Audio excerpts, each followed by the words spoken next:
Multiple languages at the same time. Is it a good idea? Apparently, a lot of you think it's not a good idea because on my previous videos, I've gotten comments telling me that I'm an idiot for suggesting that you should learn multiple languages at the same time because if you try to do this, you're just going to confuse them. But on the other hand, I have comments where people tell me that in their country, every 12-year-old studies at least 3 languages at the same time, and I'm an idiot for even making a video about this because it's such an obvious thing to do. So I really can't win either way. Some people say it's impossible, and other people say it's so obvious a thing to do, it's not even worth mentioning. But I'm still going to talk about it because it's a subject that I think, even though it's controversial, it deserves to be talked about. So where am I coming from with this?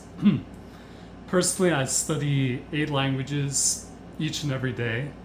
Those languages are Spanish, German, Japanese, Mandarin Chinese, Teochew, which is a Chinese language, Korean, Sanskrit, and Arabic.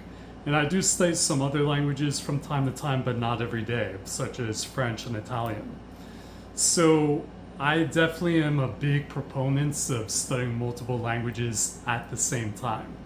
I've been doing this, at least the 8 languages a day, I've been doing that for 2 or 3 years. But I've been studying multiple languages at the same time all the way back to when I was in high school, actually. At that time, I was studying Spanish and French in classes at my high school.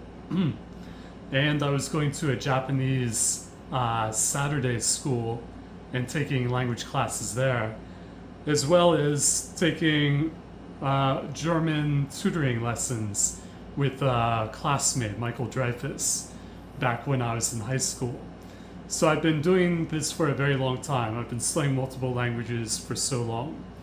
And one thing I want to go over is the confusion myth. A lot of people believe that if you study multiple languages at the same time, you'll just confuse them, which I think is true if you've never really studied a foreign language before and you begin to learn your second foreign language after you learn your first foreign language.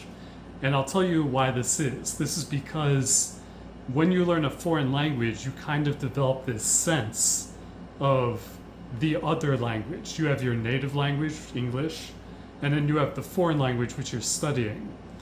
However, when you start to begin to learn your second foreign language, you haven't developed the split yet in that other language, and so you tend to mix the 2 languages together simply because you haven't categorized them correctly.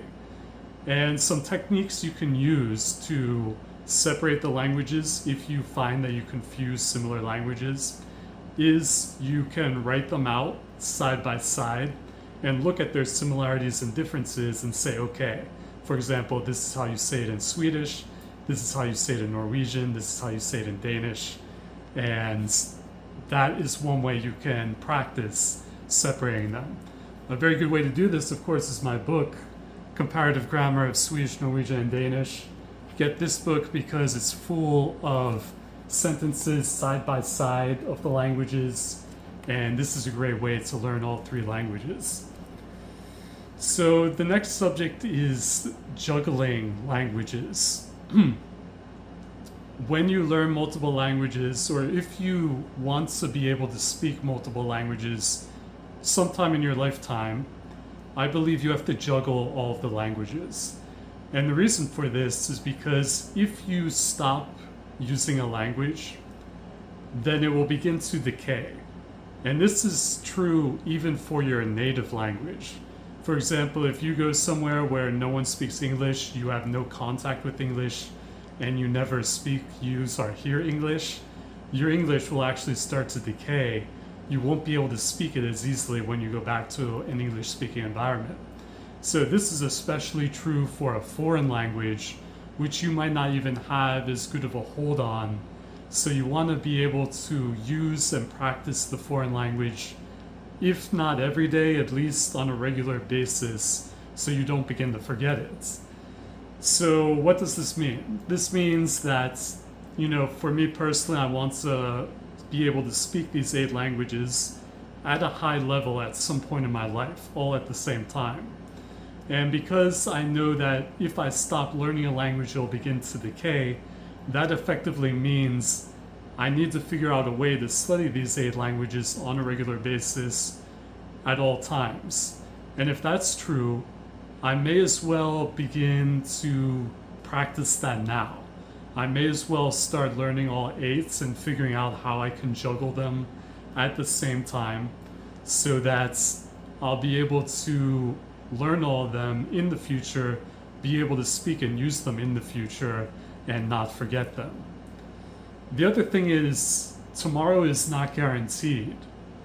We like to live as if we'll live forever, and we think, oh, I'll be able to get to that language next year. Or maybe when my work dies down a bit, I'll be able to pick up the next language. Or maybe I'll get to the other language once I finish with this language. And while there is some truth to that, the other truth is you might not be alive a year from now. You might not even be alive a month from now. You might not even be alive tomorrow. So if it is your burning desire to learn a specific language, you should just start learning it right now. And even if that means that you just study a little bit, like 1 minute a day, I think that's enough to get it into you and to fulfill that desire and intent that you have to learn that foreign language, even if it's just 1 minute. Hopefully it's more time than that, but if you're so busy you can only get 1 minute in, I think that's enough to quench the thirst. So when you learn multiple languages, I think personally one of the great things you can do is study language families. Because if you study a language that is in a language family that you're familiar with, you can get that language at a discount because the language is similar to other languages that you may or may not already know and that you're studying. For example, I wrote this book, Comparative Grammar of Swedish, Norwegian, and Danish. And so if you have any interest in one of these 3 languages, then it makes sense to get a book like this so that you can learn them all at the same time, see how they're similar, see how they're different. You can see the differences and similarities side by side. And this really helps you to learn the languages and not confuse them. And I think this is such a great tool to break into the Scandinavian language family. But you can do this for other language families like the Romance language family, Germanic language family, Slavic, Baltic, Chinese, Sino-Tibetan, all these language families. But the thing is, the more languages you learn, the better you have to get at time management. So the more languages you learn, obviously the less time you have for each language. And because of that, you have to get really good at managing your time so that you get enough time in for each language to make progress. In my mind, I feel like you need at least 15 minutes a day to make progress in a language, preferably more. Once you get to an intermediate level, you might want 30 minutes. And then when you get to an advanced level, when you're really enjoying the language and you can read books or watch TV shows or watch movies, you might even want to invest an hour. And so if you're learning 8 languages like me, that's quite challenging. I have other things going on in my life. I can't devote 1 hour to each of the 8 languages. But can I devote 15 minutes? Yes. 15 minutes for 8 languages is 2 hours. And I certainly have 2 hours to devote to my language studies. So I'm at least getting 15 minutes in for each language.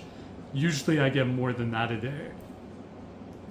But one of the ways that I get so much study time in beyond the 2 hours is that I like to lead a language-rich lifestyle.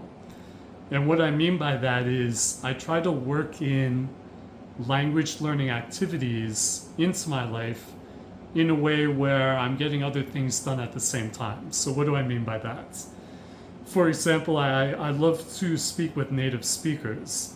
So right now I have a couple of Chinese language exchange partners, and I'm able to get in my socialization, practice my speaking, have a conversation, and practice my Mandarin Chinese at the same time.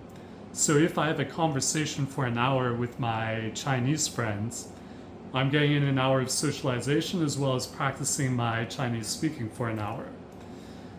Some other ways you could do it is, for example, sometimes if I go for a walk outside, I will put on an audiobook in the language, or maybe listen to audio material in the textbook. So I used to do this a lot for Spanish audiobooks, and I used to do this for the Arabic Asamil, as well as the Chinese Asamil actually. I would just listen to the lessons as I went for my walk, and that was a good way to get my exercise in, as well as get some language practice in at the same time. Lastly, if you're going to learn multiple languages at the same time, you need to keep your motivation high, because the more languages you learn at the same time, the less time you have for each one, and therefore the slower the progress for each language will be. So, in order to combat that, you need to have good and high levels of motivation to keep going with the languages so you don't give up. And this is a very personal thing that will depend on your own needs and inclinations. Why are you learning the languages that you want to learn? Is it because you want to be able to speak with your family?